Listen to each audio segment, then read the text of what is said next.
This is Bob Maloney for my MMA News. And during this COVID-19 pandemic, it's been pretty boring for people in the fight business, but I am joined by my man, 3-0, wonderful prospect amateur, my man Marcus Hardiman. Marcus, man, thanks for reaching out and giving me some time. How you feeling? What's going on right now? I'm good. Just trying to stay busy. Trying to do my part too of not, spreading anything or just trying to follow the guidelines and whatnot. So it's a little tedious though. Now, let me ask you, how are you, attacking, working on like your cardio and any part of your skill set right now that you're stuck at home and not able to actually get into the gym or spar with anybody? What have you been able to do, and what are you concentrating on? Um, so I have access to everything minus actual partners. So I have in my basement, I have throwing dummies. I have a stationary bike. I have an actual bike that like I'll go on rides with. I'll go on runs. Um, I have everything I need, just not a physical partner. So I can't really do like a live thing. Anything that's live, I can't do, but I can drill hard. I've got bags and stuff in the basement. I can hit those. So it's just pretty much like no sparring, no live rolls with jujitsu, no wrestling, that kind of stuff. Well, let's go over your three fights so far. Okay, let's just briefly touch on them. Your first fight, you won by key lock over Luis Angara. Tell me what you remember from that fight. Um, so I remember more about that fight outside of the cage, because it was like your first fight, so we didn't really know like what to expect. We showed up. I didn't have any Vaseline, so that really sucked. And then like before the fight happened, we were warming up in the background or like up in that little backstage area in the 2300 arena. And I was like doing pads with my boxing coach, and I missed a slip and got like drilled like right in the forehead. So that was actually pretty bad because I had to sit down for a little bit, and then I ended up going out and fighting. So I don't really remember that fight too much at all. I remember more of like the stuff beforehand. Well, that's probably natural, being the first time you ever, were going into the cage. The first time you enter, I'm sure there's a million things going through your mind. Then you moved on. Your second fight, you went the distance and you won a unanimous decision. What did you learn in that fight? What do you remember from that fight? Um, that one was kind of frustrating because you never really want to leave it up to like the judges. That's the one thing that kind of I'm not a big fan of in MMA is like there's no score system really. They have like the cards, but I mean like in a wrestling match you can look up at the board and okay, I'm up by 3 points, I'm down by a point. You know how much you need to score or how much you're up by to hold on to. Whereas in a fight it's like you always want to be looking for the finish regardless.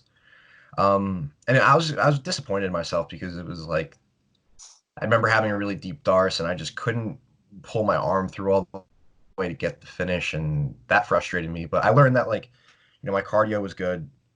Another thing that's kind of upsetting is like in PA, most of the amateur fights are 6 minutes unless we do the advanced amateur. So I know I can go 6 minutes easily, but it was nice just kind of getting like that feeling of, okay, yeah, if I do go 6 minutes, like that's nothing to me. I feel like there's a lot more in the gas tank still after that. So that was the one thing I took away from that was that I my cardio is good for 6 minutes, and I just really need to make sure that if I ever do get in a situation where I have like a submission or any kind of finish on the line, I need to make sure that I slow things down enough to focus on like those fine little details of technique. Because if you don't, you're not going to get it. You know. All right. All right. Well, listen, let's move on to your third fight, because for me, I was cage side. I've been lucky enough to call all three of your fights. And, your first two fights, I thought, it was natural and you relied on mostly of your wrestling. And listen, that's normal for guys who have wrestling backgrounds. In your third fight, I thought it was super impressive because you didn't throw away your wrestling, but you used your striking in conjunction with your wrestling. I saw tons of level changes. I saw you land some nice combinations, and then it opened up for an easy double leg. I thought you mixed it very well. I saw some evolution that made me say, "Wow, Marcus is he's getting better. He's becoming more well-rounded right in front of my eyes. It's what I love to see about the sport. I do a lot of amateur and pro fights, but when I see amateurs, and I see all their fights, I like to see how they grow. So I was really impressed with your performance there. Like I said, you finished it off with another submission. I mean, your submission game seems to be really strong, but like I said, once again, the way you put everything together, you didn't go into that fight and just say, I'm not going to use my wrestling.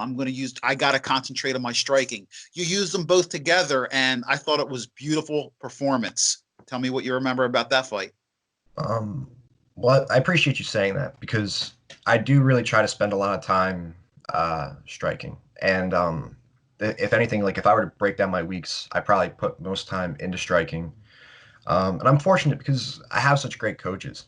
And the one thing I really like about them is that they don't try to change anything, and they never, they're not like, okay, don't wrestle. To them, we're there to win, and they do a really good job of building a striking skill set around where I'm comfortable wrestling, if that makes sense.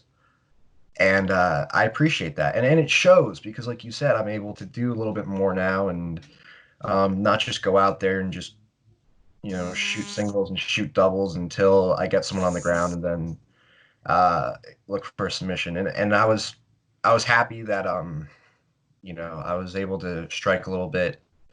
I was able to work a little bit on the cage. I mean, obviously, you always want to do more. You always want to do better.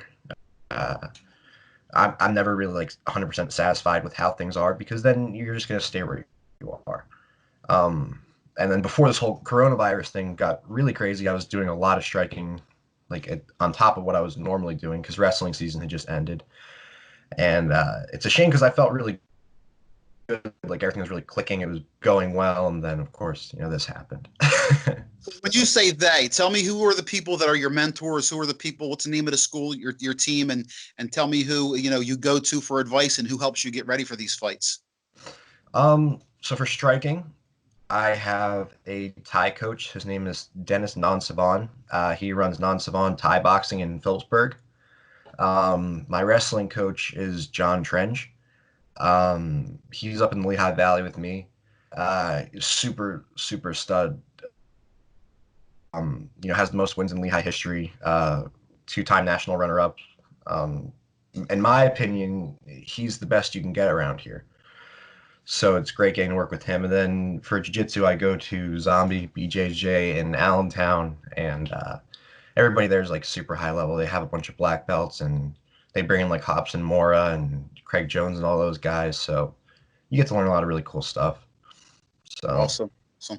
Well, listen, I hope this ends soon. I can't wait to get back to the fights, and I can't wait to see you get in there again. Like I said, I think, you're one of the brightest prospects we've seen at Art of War. I think, a few more fights and in another year or so, I think you might be getting paid to go in there. So give some shout outs or some love before we go, Marcus. And once again, man, I can't wait to see you get back.